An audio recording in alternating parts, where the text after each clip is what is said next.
The doll in the attic learned my name before I did. I was 40, and the house had begun to smell like old paper and rain. Milo Novak is a name that fits a man who has lived too long in one town.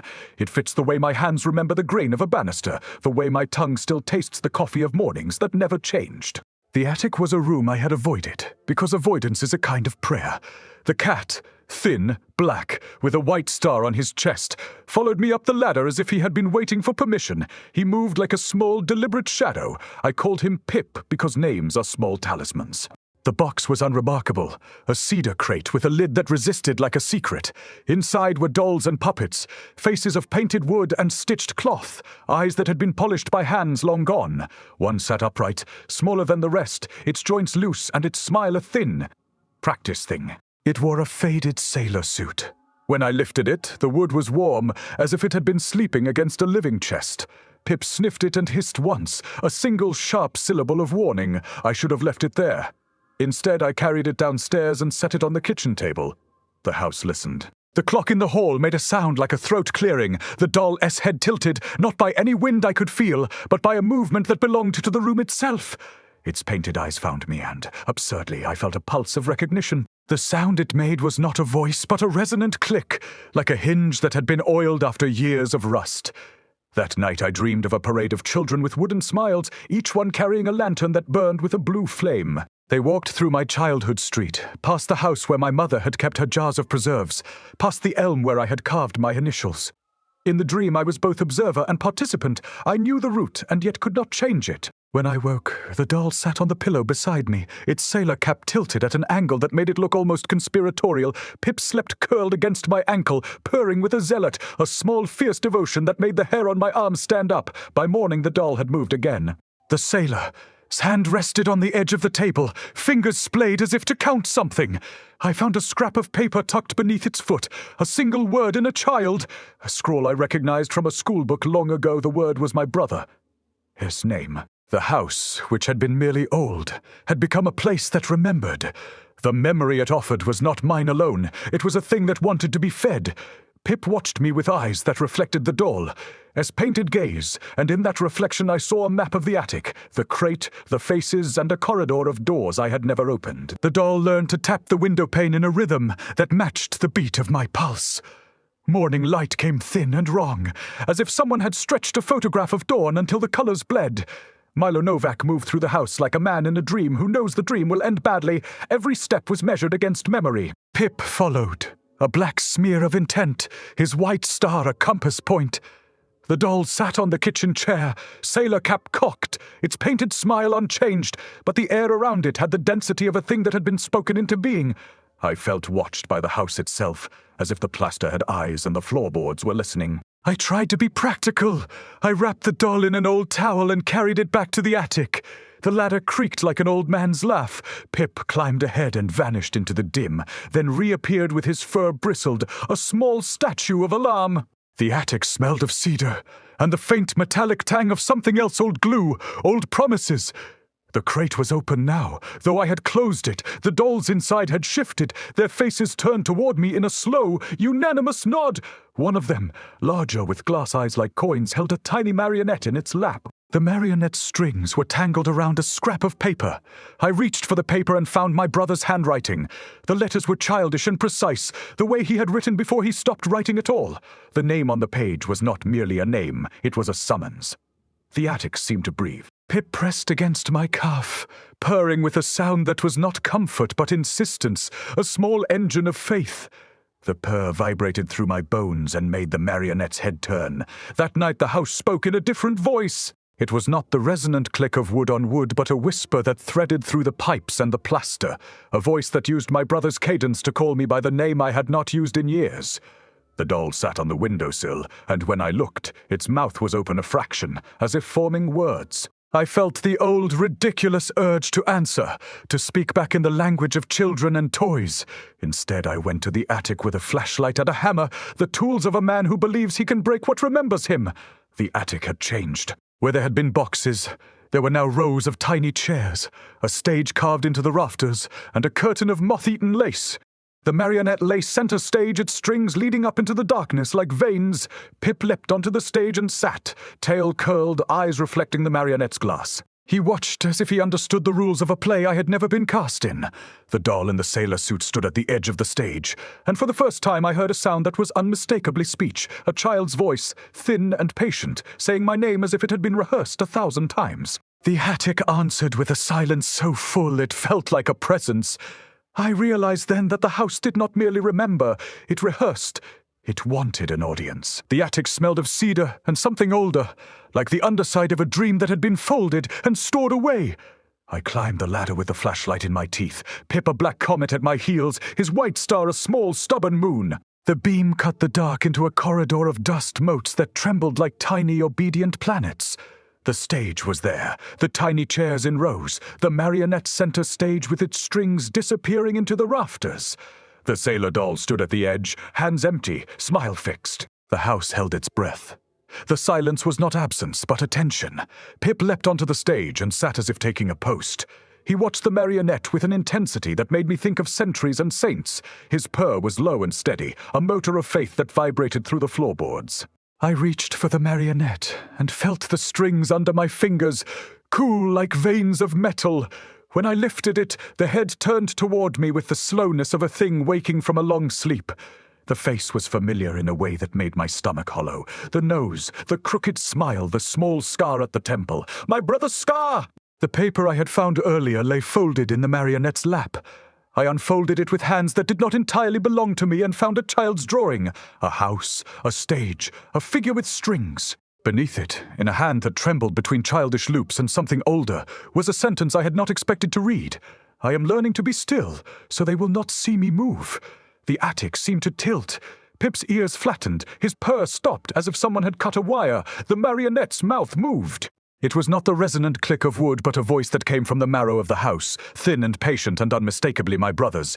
"Milo," it said, and the name was a small, precise knife. The sailor doll stepped forward, and for the first time its painted eyes were wet with something like memory. The rows of chairs creaked as if filled by invisible bodies. The curtain of lace shivered, though there was no draught.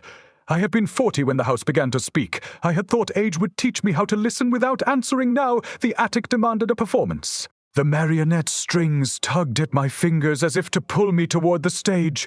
Pip rose and arched his back, a zealot in fur, and hissed at the sailor doll with a sound that was both warning and benediction. The doll's smile widened, and in that widening I saw a calculation. The house wanted an audience, and it wanted me to play the part I had been avoiding. I set the marionette down and felt the floor tilt beneath a new certainty. The paper, the voice, the scar, these were not accidents. They were instructions. The house had not merely remembered my brother. It had rehearsed him into being. Pip rubbed against my leg, his purr returning, but now it was a prayer that trembled with urgency. The sailor doll lifted one wooden hand and pointed toward the far wall where, between two rafters, a seam of shadow had always been.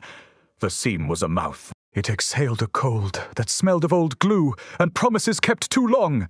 I stepped forward, because the house had already decided I would. The seam in the wall was a mouth that breathed cold and smelled of old varnish, and the faint sweetness of something burned. I put my hand to it because hands are the instruments of belief. They test, they touch, they make the world answer. The seam gave under my palm like a lip yielding to a kiss. Behind it was not insulation or brick, but a narrow corridor. A throat of shadow lined with tiny doors, each one no larger than a child's fist. The marionette strings led into that throat and disappeared. Pip flattened himself against my calf and hissed, a small, furious sound that set the hairs along my arms to attention. I went in because the house had already decided I would. The corridor smelled of cedar and the iron tang of old blood, though there was no wound to be seen. The doors were painted in colors that had once been bright and were now the colors of memory. Milk blue, sun-faded red, the green of a toy soldier's coat. Each door had a tiny brass knob and a label in a child's hand. My brother's name was on one. The knob turned under my fingers with the ease of a thing that had been waiting. Inside the little room was a stage, and on the stage my brother sat in the form of a puppet, smaller than life but unmistakable. His hair was a smear of paint, his eyes were glass. He looked at me with the expression he had worn the last time I had seen him, a mixture of apology and a question he could not finish. The marionette strings were threaded through his shoulders and into the rafters of that tiny room. When I touched him, the strings hummed, a resonant vibration that ran up my arm and into my chest. The sound was like a tuning fork struck in a cathedral. Pip leapt onto the tiny stage and swatted at the strings with claws that made no sound but left the air trembling. He was a zealot in fur, a small, fierce priest who would not accept the sacrament the house offered. The sailor doll watched from the doorway, its painted smile ablaze. It spoke in my brother's voice. Not with words, but with the cadence of him, the way he had said my name when we were children. The voice filled the corridor and made the little doors rattle. I found tucked beneath the puppet's wooden foot a scrap of script written in a child's hand and in a hand that had learned to be careful. The lines were simple stage directions. Stand, speak, remember. Beneath them, in a different ink, was a sentence that landed like a stone. They learned to live by being watched. The house wanted an audience, and it had been rehearsing my brother into a role that would keep him alive only so long as someone watched. Pip's purr turned into a low, urgent rumble. He pressed his head against my palm and looked up at me with eyes that asked for a choice. The sailor doll stepped forward and extended its hand toward the corridor, as if offering me the script. The attic's silence tightened into a wire. The marionette's glass eyes reflected my face back at me, and in that reflection I saw not only my brother but the boy I had been, the man I had become, and the empty seat in the rows of tiny chairs waiting for me to sit. The house had given me the role. The curtain trembled. The curtain trembled, and the house applauded with the soft, dry sound of pages turning. I stood with the sailor doll's hand extended toward me, its wooden fingers warm as if they had been held in a living palm. Pip wound himself around my ankles and purred, a low, insistent engine that seemed to steady the room. The marionette strings quivered like the last notes of a violin. Somewhere in the walls a clock began to count, not the hours but the breaths between them. I took the script because hands obeyed the gravity of things that had been waiting. The paper was thin as onion skin and smelled faintly of lemon and dust. The lines were simple stage directions, but beneath them, in a different ink, a list of names crawled like a ledger of small deaths. My brother's name, then others I half remembered from neighborhood games, then a name I knew too well. My own, beside each name a date, and beside each date a small, neat tally of performances. The last tally beside my brother's name had been left unfinished. The attic seemed to tilt. The sailor doll's smile sharpened into something like calculation. The marionette's glass eyes reflected the ledger and multiplied it until the rafters were full of names. Pip hissed and leapt, claws catching the edge of the paper, tearing a corner. He looked up at me with a fury that was almost human, as if he understood the arithmetic of the house. Watched equals kept, forgotten equals unmade. I remembered the way my mother had once said that stories keep people alive. She had meant the stories we tell at the table, the small, stubborn narratives that stitch a life together. The house had taken that truth and turned it into a machine. It rehearsed the dead into being and fed them on attention. The ledger was its accounting book. The tally marks were its currency. I felt the weight of the last unfinished tally like a hand on my shoulder. There was a choice, sudden and terrible in its simplicity. Sit in the rows of tiny chairs and watch, and in watching keep my brother stitched to the stage, or refuse, and let the house unmake what it had rehearsed. The sailor doll extended its hand again, patient as a creditor. The marionette strings tugged at my sleeve, not with force, but with the polite insistence of a summons. Pip pressed his head into my palm and purred, but the purr had a new edge and urgency that tasted of warning. I thought of the boy I had been, of the carved initials on the elm, of the empty chair at the table. I thought of the way memory can be a kindness and a trap. The ledger lay open between us, the tally marks like teeth. I sat because the house had already decided I would, and because sitting felt like an act of mercy. The tiny chairs creaked under me as if relieved. The curtain drew back, and the stage lights, moth-eaten and dim, found my face. The marionette bowed, and my brother's voice, thin as a thread, began to speak lines I had not known he remembered. The marionette's voice threaded through the attic like a needle through cloth, and with each word the room stitched itself tighter around me. My brother spoke of small things, skipping stones, a scraped knee, the way our mother hummed when she shelved the preserves, and the voice was so exact that it made my teeth ache. I watched the puppet move its wooden lips and felt the old private grief unspool into the air, a spool of thread that the house wound and rewound until the memory was no longer mine but a performance for which I had been hired. Pip sat on my knee, heavy and warm, and purred with a sound that was not comfort but counsel. His eyes were bright as coins. He watched the sailor doll with a devotion that had the shape of prayer. The ledger lay open on my lap, the tally marks like a calendar of small deaths. Each mark was a night someone had sat and watched, and each night had kept a face from dissolving. The thought that the house had been feeding on attention all these years was a simple arithmetic that made my hands tremble. I rose because the script demanded it, and because I could not bear to see my brother reduced to a puppet of memory. I stepped onto the tiny stage and felt the boards give under me as if they had been waiting for my weight. The marionette strings brushed my wrists like cold fingers. The sailor dolls smiled with the patience of a creditor. The rows of chairs creaked as if relieved to have a body to hold their gaze. I spoke the first line from the script, and my voice sounded like someone else's echo. The attic answered with applause that was only the rustle of old paper. Halfway through the second scene, the house changed its tune. The lights dimmed until the marionette's glass eyes were the only stars left. The sailor doll stepped forward and, with a motion too smooth for wood, placed its hand over the marionette's heart. The strings tightened. The ledger's tally beside my brother's name darkened as if ink had bled into it. Pip leapt, claws extended, and struck at the strings. They did not snap, they hummed, and the hum ran up my arms and into my chest. The sound was resonant and terrible, like a bell struck in a tomb. I understood then what the house required, not merely watching but participation. It wanted me to speak the lines that would keep my brother stitched to the stage. It wanted me to rehearse the past until the past could be sold back to me as present. The sailor doll's smile widened into something that was almost hunger. Pip's purr turned into a growl that was more plea than threat. I could sit and feed the ledger, add another tally, and keep my brother's face from dissolving, or I could refuse and watch the puppet's eyes go dull, watch the name beside the date be crossed out. I chose neither mercy nor cowardice. I reached for the marionette, and with hands that shook but would not be still, I began to cut the strings. The attic screamed in a sound that was not sound but pressure, as if the air itself had been wounded. The sailor doll's head tilted, and for a moment its painted eyes were not wet with memory but clear and cold. Pip bit through a string and spat wood dust like blood. The marionette sagged, then shuddered, and in that shudder my brother's voice came through, not rehearsed now but raw, saying a name I had not spoken aloud in years. The house inhaled, and the seam in the wall exhaled a darkness that smelled of varnish and old promises. When the strings fell away, the attic did not sigh. It rearranged itself. The boards beneath my feet became a stage of ice. The marionette slumped and then, with a small human sob that was more sound than wood, looked at me with eyes that were suddenly empty and terribly honest. My brother's voice, raw and ragged, threaded through that silence and said my name as if it were a rope. Pip leapt and struck at the marionette's face. Claws raking paint, he hissed until the sound broke into a keening that belonged to something older than a cat. He was a small, furious priest, and his devotion had the shape of a warning. The sailor doll stood in the doorway like a judge, its smile a thin, patient blade. The ledger on my lap had darkened where the tally beside my brother's name had been. The mark had not been erased, but had bled into the paper as if ink and memory were the same thing. The house did not plead. It made an offer.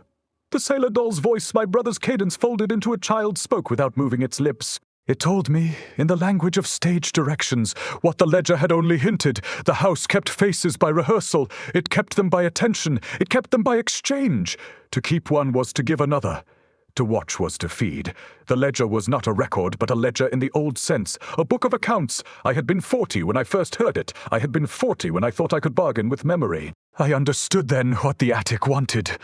It wanted continuity. It wanted a witness who would not blink. It wanted me to sit in the rows and speak the lines until the puppet's eyes stayed bright. It wanted a price. The sailor doll extended its hand again, and in its palm lay a small, smooth pebble that felt like a tooth. When I touched it, a memory unspooled from me like a thread. The smell of my mother's kitchen, the exact tilt of the elm where I had carved our initials, the sound of my brother laughing. The pebble drank it. The ledger's tally beside my name darkened. Pip pressed his head into my hand and looked up at me with an intelligence that was almost human. He did not plead with words. He offered me a choice in the only language left to him, insistence. The attic's lights dimmed to the color of old photographs. The marionette's mouth opened and closed like a man trying to remember a prayer. I could sit and speak and feed the house, add another tally, keep my brother stitched to the stage. I could refuse and watch him unmake. Or I could take the place the house offered, step into the role, let the house rehearse me until my face was a memory someone else could keep. It was a bargain with a geometry I had not known existed. One life for another, attention for being. I rose from the tiny chair, because the house had already decided I would, and because there are moments when a man will choose the shape of his own undoing rather than the slow erasure of someone he loves. The sailor doll smiled and handed me the pebble. Pip's purr turned into a growl that was both benediction and warning. I put the pebble to my lips and felt the attic's breath go through me like a bell. My hands began to change, the skin tightened, the joints clicked with a sound that was not mine. The ledger's tally beside my brother's name darkened once more, and in that darkening I heard applause that was not applause but the closing of a book. My hands clicked like a clock. The sound was small and precise, a metronome for a life being wound down. The pebble had been a tooth of memory. It had taken the smell of my mother's preserves and the exact angle of the elm, and left a hollow where those things had been. The attic's breath moved through me, and the world narrowed to the stage and the ledger and the small, patient face of the sailor doll. I felt the joints of my fingers tighten, the skin take on the faint sheen of varnish. I was not surprised. Surprise had been a luxury the house had already taxed away. Pip pressed himself against my chest as if to hanker me to the animal of the present. His purr was a low, urgent drum that vibrated through the new wood of my wrists. He looked at me with an intelligence that had no need for words. He was a creature who had chosen a side.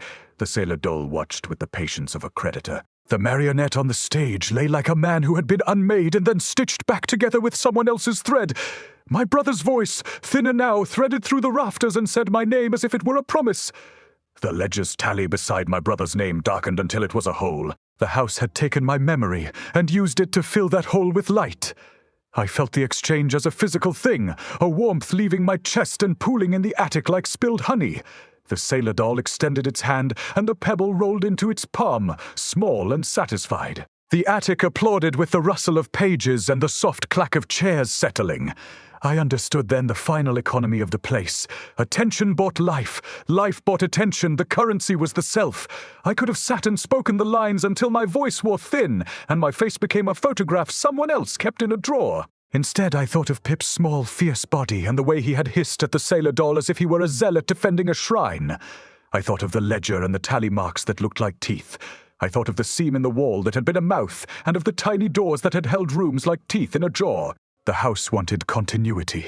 It wanted a witness who would not blink. It had offered me a place in the ledger. Pip leapt then, sudden as a prayer. He struck the sailor doll's hand with a force that was all animal and all intent. The pebble skittered across the boards and fell into the seam. The attic inhaled, and the seam closed like a mouth taking a stone. For a moment, the house shuddered as if struck. My new joints clicked, and the varnish on my knuckles flared with a light that was not mine. The marionette's glass eyes cleared, and with a sound like a man finding his voice after drowning, my brother laughed, a small, incredulous sound that was more relief than joy. The ledger's tally beside my name darkened in response, but not with the neatness of ink. It darkened like a bruise. The house had taken something from me. Yes, but Pip had taken something back. The cat lay on the stage, breathing shallow and hot, his white star smeared with dust. He had given the seam the pebble, and in doing so had traded a piece of himself for a piece of my past. The sailor doll's smile narrowed into a line of calculation. The attic's applause was a closing book, but inside its pages a new line had been written. A trade made, a debt incurred. I felt the change settle into me like a new skin. I could still think, still remember in fragments. The elm, the preserves, the sound of my brother's laugh, but each memory now had a price tag. The house had not been defeated. It had been negotiated with. The marionette sat up and looked at me with my brother's eyes, and in that look was a question I could not answer without losing more than I had already lost. The curtain trembled, and the tiny chairs leaned forward as if to listen. The tiny chairs leaned forward as if to listen, and the attic's air tasted of old glue and the iron tang of bargains. My hands, no longer wholly mine, felt the grain of the boards as if they were reading me aloud. The marionette sat up and blinked with my brother's eyes. And for a moment the attic was simply a room where two men looked at one another across a gulf of wood and memory. Then the sailor doll smiled, and the smile was a closing of a trap. Pip rose and walked the rim of the stage like a priest, making the sign of a cross. He had given the pebble back to the seam. He had traded a piece of himself for a piece of my past. Now his breath came in shallow hot pants, and his white star was dusted with something that might have been ash. He looked at me with an intelligence that was all accusation and all mercy. I wanted to lift him, to press him to my chest, and feel the animal heat that would prove I was still human. My hands, however, answered with a small wooden click and a motion that was not wholly voluntary.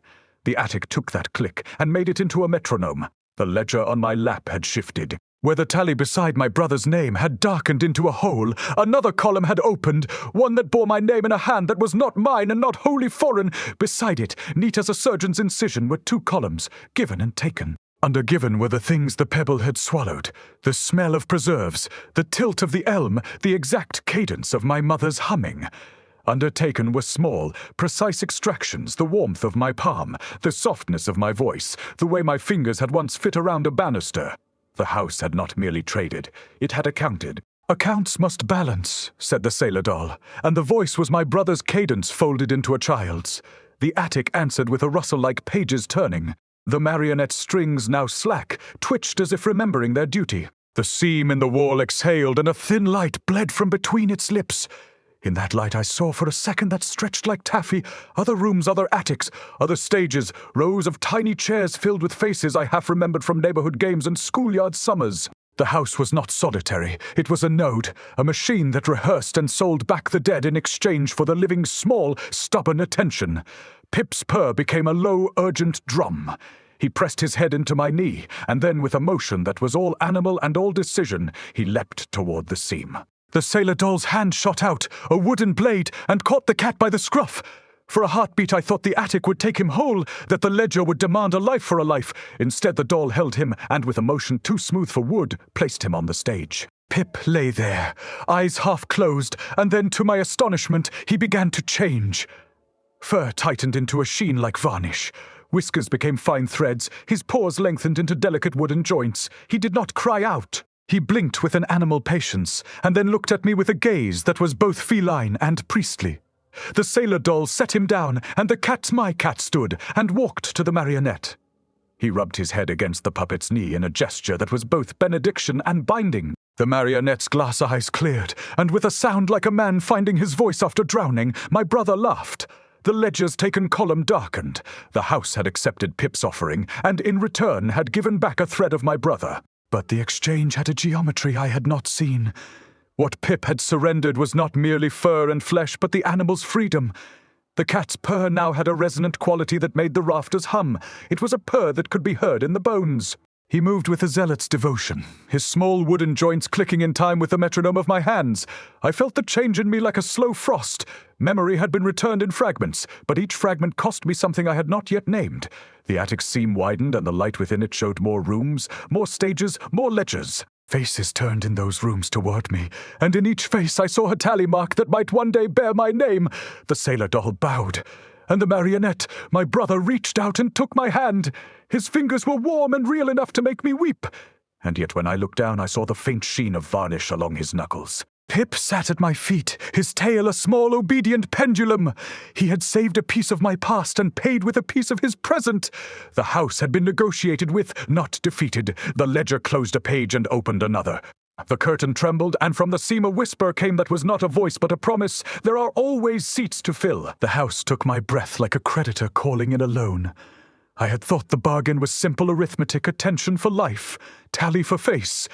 It was not arithmetic at all, but geometry, rooms folded into rooms, doors that opened into mouths, ledgers that ate memory and spat back faces like coins. Milo Novak had been a man who kept his life in small, stubborn narratives. The attic wanted those narratives rewritten into a play that never ended. Pip Thin, black-white star dulled with dust and varnish, sat at my feet and purred with a zealot's insistence, a sound that had become both benediction and metronome.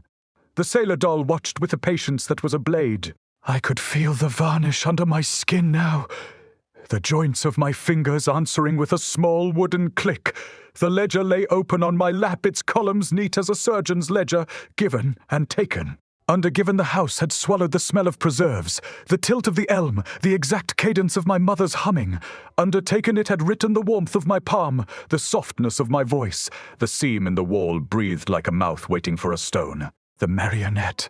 My brother sat up and looked at me with eyes that were both glass and bone, and for a moment I saw him as he had been, laughing, alive, a boy with a scar at his temple.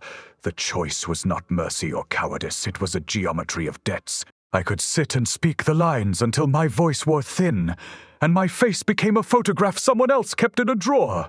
I could refuse and watch the puppet's eyes go dull, or I could step into the seam and let the house rehearse me until my face was a memory someone else could keep. Pip's purr deepened. He pressed his head into my hand and looked up with a clarity that was almost human. He had already paid a price. The pebble had taken a piece of my past. He had given a piece of his present. I rose and did the only thing that felt like choice. I took the ledger, and with hands that clicked and trembled, I fed it to the seam. The house inhaled as if tasting iron. The pages slid between its teeth and the tally marks burned like coals. For a moment the attic screamed in a sound that was not sound but pressure.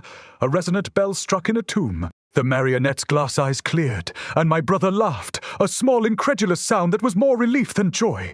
Pip leapt and struck the seam with a paw that left a smear of ash. The seam closed around the ledger and swallowed the light. The bargain did not end. The house, having been fed, offered me a seat at the stage. Its economy was inexorable. To keep one face, another must be given. I felt the change settle into me like a new skin. My joints clicked with a metronome's patience. My voice, when I tried it, had the thin, patient cadence of a puppet. The sailor doll smiled and stepped back into the doorway, its painted eyes wet with something like satisfaction. Pip, half animal, half varnished saint, rubbed his head against my knee and purred, a sound that made the rafters hum. They applauded with the soft, dry rustle of pages turning. The tiny chairs leaned forward, as if to listen. My brother took my hand. His fingers were warm and real enough to make me weep. And yet when I looked down, I saw the faint sheen of varnish along his knuckles. The seam exhaled, and the attic settled into a hush that was not silence but attention. I had not defeated the house. I had negotiated with it. I had traded pieces of myself for pieces of him. The ledger was closed, but the book remained. Pip curled at my feet, his tail a small, obedient pendulum. He had saved a thread of my past and paid with a piece of his present. His purr now had a resonant quality that made the rafters sing. The sailor doll bowed, and the marionette, my brother, smiled with a face that was stitched from memory and varnish. The house had its witness. It had its keeper. I had my brother back in a way that was both miracle and mortgage. When the curtain fell, it did not fall to darkness, but to a dim, steady light, like a lantern left burning on a porch. The attic had seats to fill, and I had become one of them. I sat in the tiny chair and began to speak the lines the house had taught me, not to feed it but to keep it honest, to make the ledger a ledger of stories rather than a ledger of souls. Pip listened, a small wooden saint at my feet. And when I told the story of the elm and the preserves and the laugh that had once filled a kitchen, his purr answered like a bell. Outside, the town went on, unaware of the rooms folded into rooms, of the mouths that opened in walls. Inside, the house rehearsed and remembered and traded. I had become part of its machinery, a man with the click of joints and the memory of a boy. I kept my brother's face bright by telling the truth of him, by speaking the small, stubborn narratives that stitch a life together. It was not victory.